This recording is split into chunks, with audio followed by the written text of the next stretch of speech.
Hello, everyone. Welcome to Jodoo.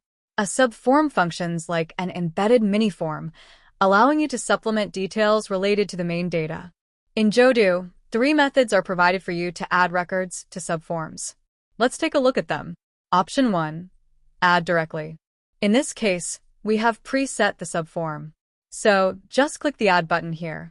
Then you will see a blank row below for data input. Option 2. Add by copying or inserting. When you hover over the row number, this button will appear. Click it and select your desired action. Option 3. Quick Fill. When you need to import large volumes of pre-filled subform data from Excel, use the Quick Fill feature to paste and add data efficiently.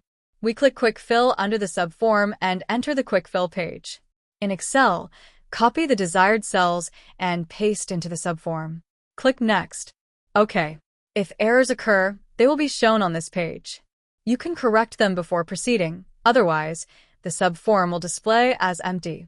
Finally, continue the operation. You can see that all records have been filled into the subform now. So that's all about adding records to subforms in Jodoo. If you find this video helpful, give a thumbs up. Subscribe for more tutorials.